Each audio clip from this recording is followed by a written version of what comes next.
wanted to ask you with the by-election, why won't you debate David Eby? Well, there's a very limited amount of time to be able to conduct the election from here until, I mean, we've just finished a federal election, so from here until election day. You've So had a month there and are, you've refused to well, debate them. there, Why? but there are two priorities that we can engage in. One of them is to make sure that I'm talking to people, making sure I'm talking to the public and citizens there. One is to talk to politicians. And so I'm focusing on talking to the people who live in the community, finding out what it is that they're concerned about.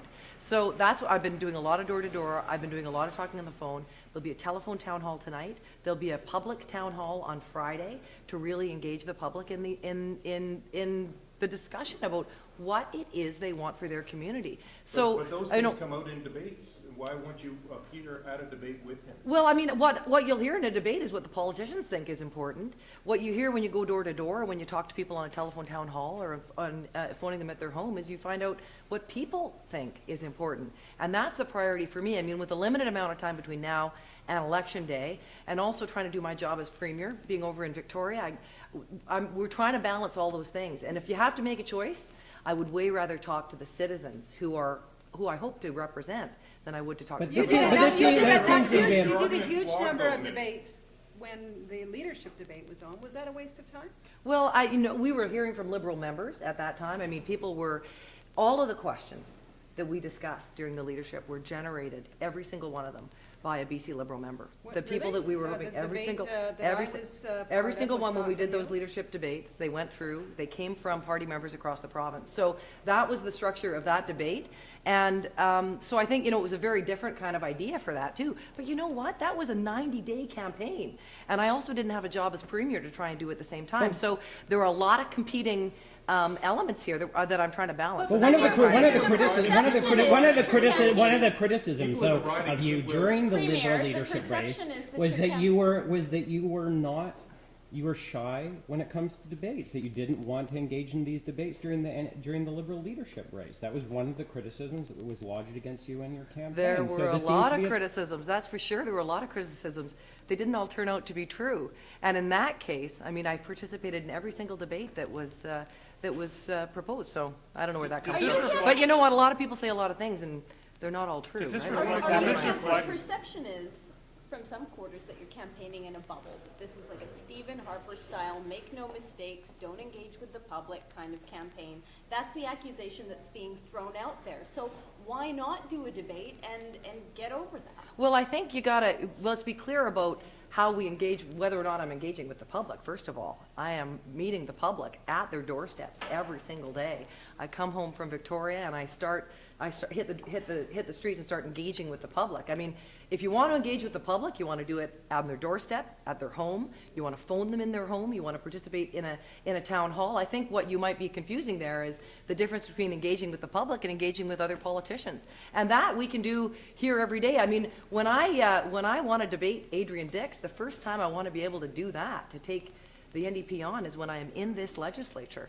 And there's going to be plenty of opportunity to do that, and we could talk about the differences between us. I mean, I think the public is very clear about some of the differences we have between us and the direction we'd like to take British Columbia. I'm all about putting families first, reducing the total costs for families so it's a little bit easier to get ahead, creating jobs. Those are things that are very different from my government, from what Adrian Dix would propose. So come But to if the you're too next busy- if provincial you're too election busy to campaign, debate- will you do a debate with Adrian Dix, with the other provincial leaders? Absolutely. If you're too busy to have a debate with David Eby, why won't you be too busy to represent the people of Vancouver Point Grey?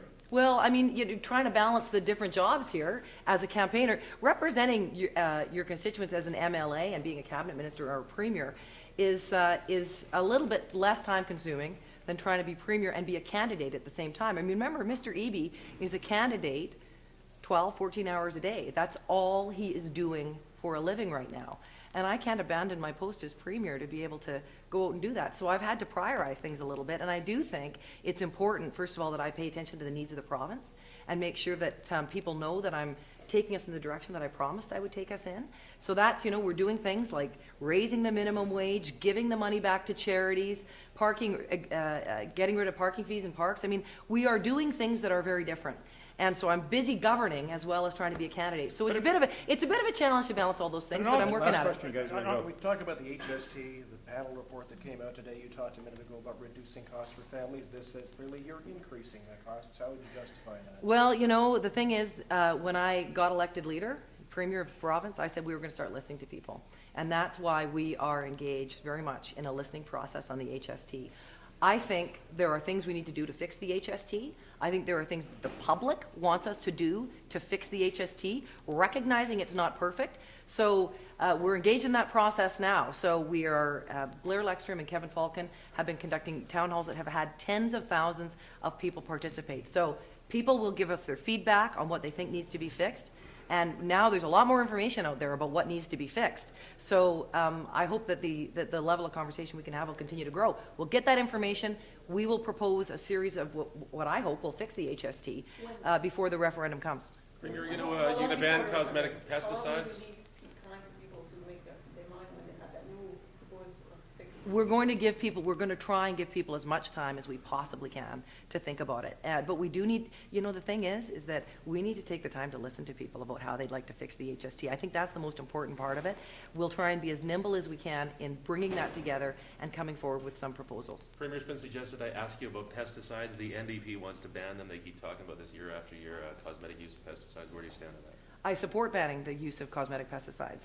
And I've supported this for years now. I talked about it a lot in my private sector life when I was on the radio, and I continue to support it. I promised that I wanted to pursue that if I became Premier. We are going to do it. What I want to do is I want to figure out a way that we can engage the NDP and engage the public, engage rural British Columbia, in a process to decide what that legislation will look like. I mean, the thing is that the NDP are concerned about it. I'm concerned about it.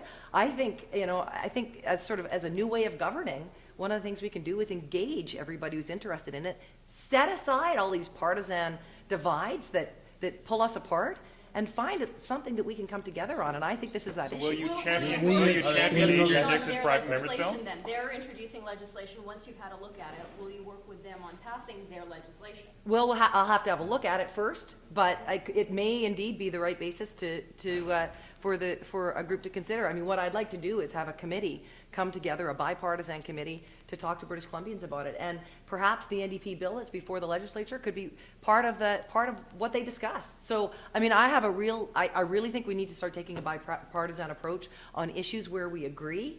You don't always find those. They're not always easy to find, but I think we found one in banning cosmetic pesticides. All right, thanks, guys. So thanks, everybody. Thank you, Premier.